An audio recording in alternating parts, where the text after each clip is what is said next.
नमस्कार दोस्तों। आज की जो स्टॉक लर्निंग हमारी होगी ना, बेसिकली हम अभी एक कंटेंट पढ़ रहे थे। रिसर्च करते करते हमारी नज़र में एक कंटेंट नज़र आया और नज़र पढ़ते पढ़ते हमने एक कंपनी के बारे में स्टडी करना चालू किया। कंपनी का नाम था स्टैंडर्ड कैपिटल मार्केट लिमिटेड। इसका नाम से स्पष्ट होता है कि कंपनी शायद ये फाइनेंशियल कंपनी, ऐसा ही आंकड़ा देखने को मिलती है, क्योंकि इनकी नाम से पता चलता है।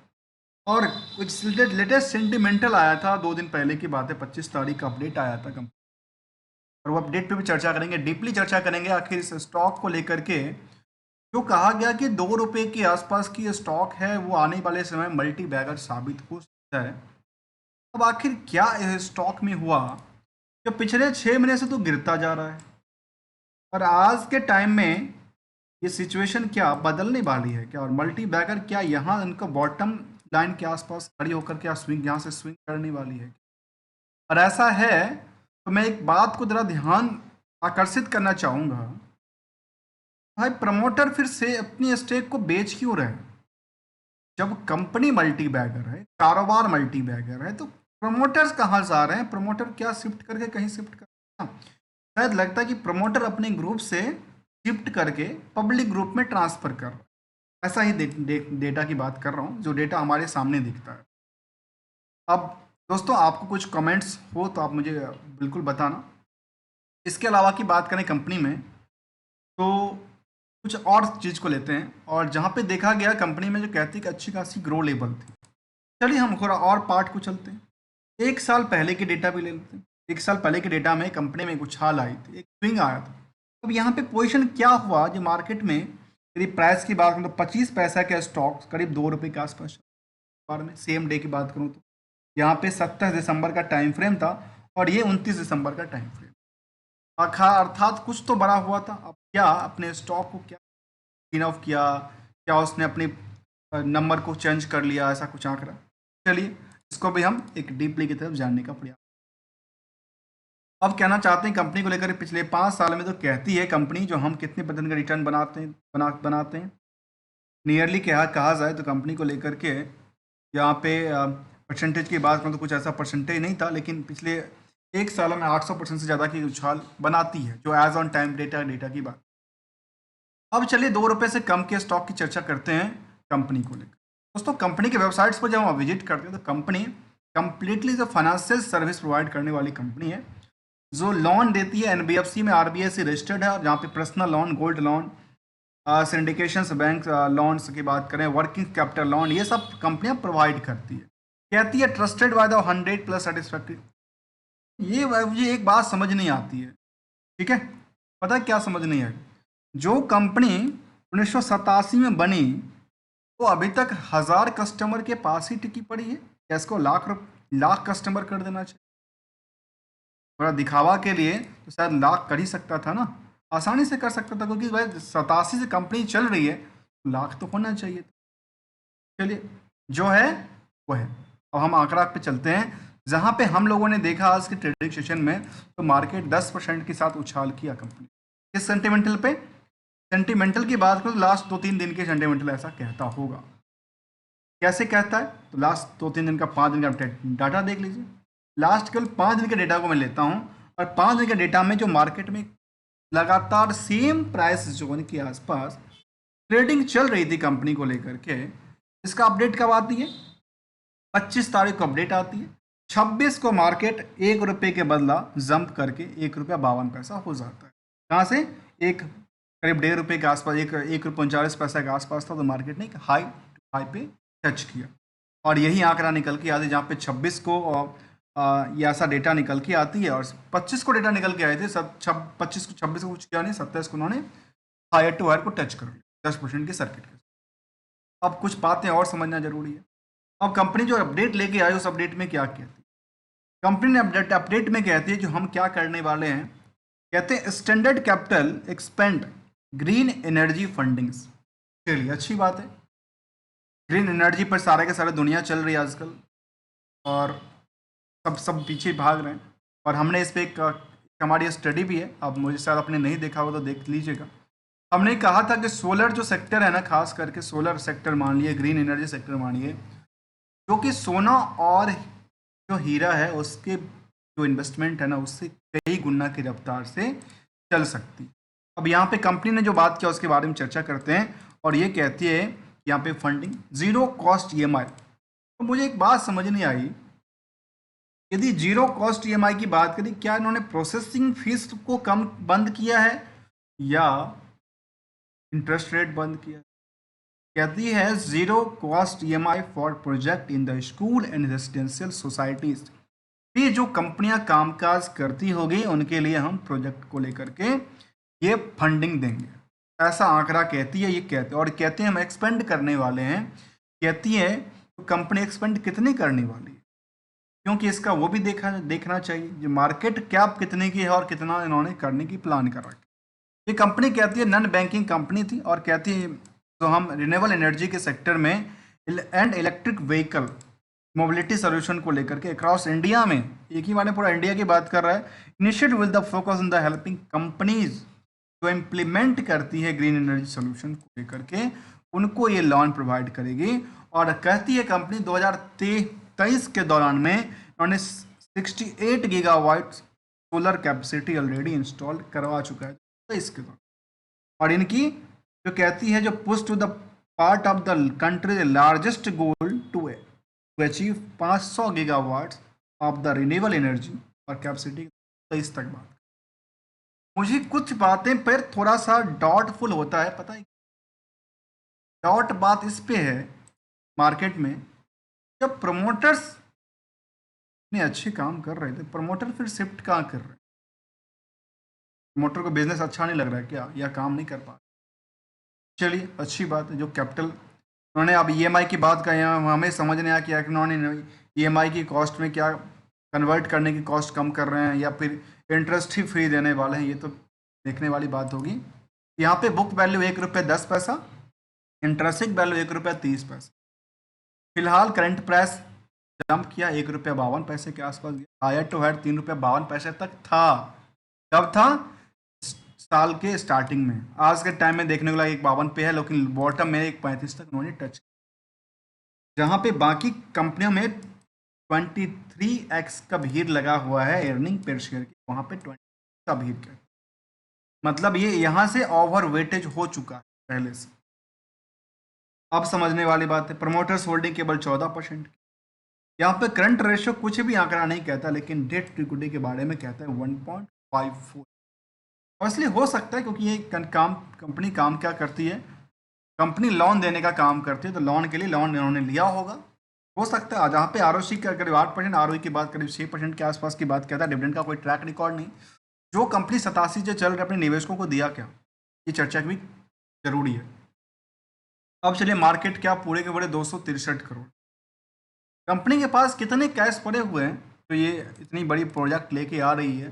क्या एक हमारे यहाँ कहावत है फेंकू तो नहीं चल रहा है, जो मार्केट में कुछ भी फेंक के चला जाता है और मार्केट में स्टॉक की प्राइस बढ़ी और पता चला 2-4 दिन के बाद प्रमोटर बेच के चला।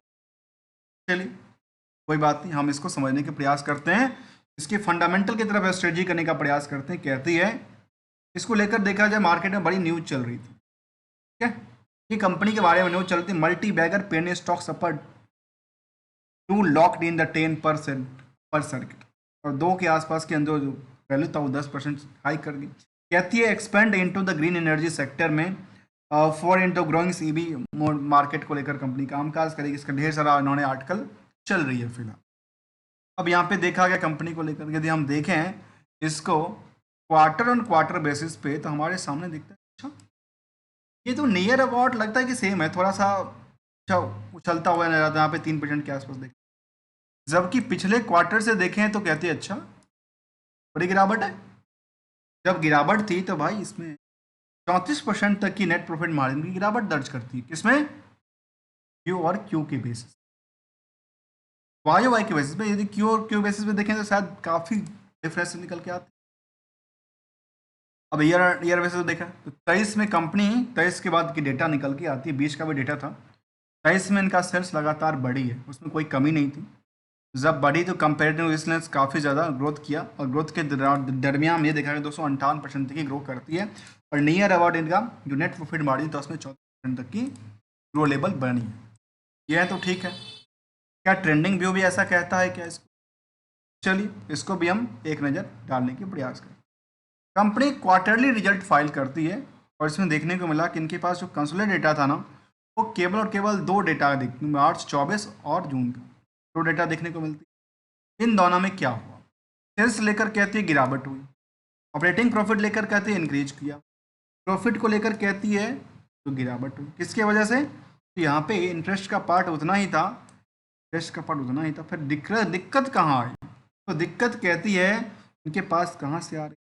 ऐसा कोई भी आंकड़ा नहीं, केवल और केवल ये कहता है यहाँ पे ऑपरेटिंग प्रॉफिट ही वैल्यू ज़्यादा था और यहाँ पे थोड़ा सा कम आंकड़ा, ये था इसका बेसिस। ऐसे यदि ईयर ऑन ईयर बेसिस पे देखा जाए तो शायद निकल के आती है कंसोलिडेटेड डेटा जो कि 24 तक का आंकड़ा देती है, केवल एक ही साल का डेटा है। हम क्या कहें, स्टैंड लोन डेटा देखें तो कहती है कि डेटा तो काफ़ी ज़्यादा है, लेकिन यदि हम कंसोलिडेटेड डेटा की तरफ देखें तो मार्च 24 तक का डेटा केवल 31 को आंकड़ा देता है और इसके अकॉर्डिंग कोई हम कंपेयर नहीं कर सकते कंपनी को पीरियड को लेकर। लेकिन यदि क्वार्टर ऑन क्वार्टर बेसिस का चार्ट, यदि हम स्टैंडअलोन डेटा की तरफ चलें तो वहाँ पे लगती है कि अच्छा यहाँ पे तो शायद उन्होंने ग्रो किया है, कंपैरिजन होता प्रीवियस टू प्रीवियस ईयर। चलिए अच्छी बात है यहाँ पे एज पर द डेटा। अब आती है बैलेंस शीट की सिचुएशंस। बैलेंस शीट की सिचुएशन में क्या होती है, इनमें हुआ क्या? यदि हम स्टैंडअलोन तरफ चलें, स्टैंडअलोन में उन्होंने क्या किया, अपनी लायबिलिटी को बढ़ाई, ठीक है, लोन लिया, लोन लेके लोन का काम कर, यहाँ पे लोन उन्होंने इंक्रीज किया और कैपिटल भी यहाँ पे देखने को मिला कि 157 करीब 49 करोड़ के आसपास कैपिटल था, वो बढ़ के 147 करोड़, मतलब मार्केट से पैसा लिया क्या, ऐसा कुछ बात था कंपनी को लेकर के? ऐसा ही बात आंकड़ा मिल सकती है, ये कुछ आंकड़ा कहता है। इसके अलावा की बात करूँ कंपनी में तो बाकी सब तो वैसे कहते हैं फिक्स सेट, बाकी बात सब ठीक ठाक ठाक देखने देगा। तो क्या कैश फ्लो क्या कहता है? तो कैश फ्लो तो भाई साइलेंट बैठी है, यहाँ पे कुछ कहता नहीं, कैश फ्लो जो न्यूट्रल में बैठी है, कैश फ्लो न्यूट्रल में बैठी है। चलिए इसके अकॉर्डिंग यदि हम बैलेंस शीट फिगर देखें गूगल फाइनेंस की हेल्प से, हमारे सामने दिखता है कि 23 और 24 के दौरान में कंपनी ने यदि 74% की अपनी संपत्ति बनाई तो 182% की अपनी लायबिलिटी को बर्डन बोझ लिया मात्र सीधे। आपने जो लैंड्स बनाई या प्रॉपर्टी बनाई वो बनाई आपने थोड़ा सा पार्ट्स को, इसका कंपेयर किया जा सकता है, कंपेयर विद द एसेट्स और लायबिलिटीज। ओवरऑल कंपनी को लेकर क्या हुआ? ओवरऑल कंपनी लेकर कहती है जिनका सेल्स जो है वो लगातार इंक्रीज किया, प्रॉफिट इंक्रीज किया है, स्टॉक प्राइस लगातार भागती नजर आई है और रिटर्न बैक एंड से थोड़ा सा सपोर्ट नहीं देती। मतलब इन दोनों पर्पस के बेसिस पे इसका जो चीज़ें हैं ना वो लगातार बढ़ी है। जब बढ़ी है तो कुछ निवेशक की बात हमने देखा था, लेटेस्ट सेंटिमेंटल भी देखा कंपनी क्या कहने वाली है। इससे पहले कंपनी को कुछ और अपडेट आया तो उन्होंने रिवाइज लिमिटेड रिव्यू रिपोर्ट्स भेजा था। नहीं रिवाइज मतलब मैनेजमेंट क्या कर रही थी भाई, नहीं रिवाइज क्यों भेजा? एक बार सेटिस्फैक्शन नहीं हुआ क्या? एक बार सेटिस्फैक्शन नहीं हुआ इसलिए तो आपने रिवाइज भेज रहे हैं क्या इंडिपेंडेंट ऑडिटर रिपोर्ट? चलिए इसका भी डेटा हमने देखा। अब समझने की प्रयास करते हैं पीयर्स को लेकर। यहाँ पे पीयर्स में बजाज फाइनेंस, बजाज फाइनेंस, जियो फाइनेंस जैसे कंपनी शामिल है, वहाँ पे इनके पास भी भीड़ कम नहीं कहता है। कंपेयरिंग विद द सेक्टर में यहाँ भी भीड़ करीब 25 टाइम्स का भीड़ है। इसकी वजह से अभी 1 रुपये के आसपास, 1.5 रुपये का शेयर 10% की उछाल 4 बार करती नजर आई। जबकि इसकी यदि ये सेगमेंट वाइज तरफ देखें तो क्या सेगमेंट वाइज कुछ अलग अर्निंग करती है? एक साल का डेटा ये कहती है, एक साल डेटा में लगातार टूटती नजर आए, तो क्या उन्होंने कुछ पार्ट दिया है कभी कभी निवेशकों को? तो कहती है इन्होंने स्पेशल डिविडेंड 1 पैसे का दिया था, 1 पैसे का स्पेशल डिविडेंड दिया था और स्टॉक स्प्लिट किया था फ्रॉम द 10 रुपये से 1 रुपये। कब किया था? 2023 के दौरान।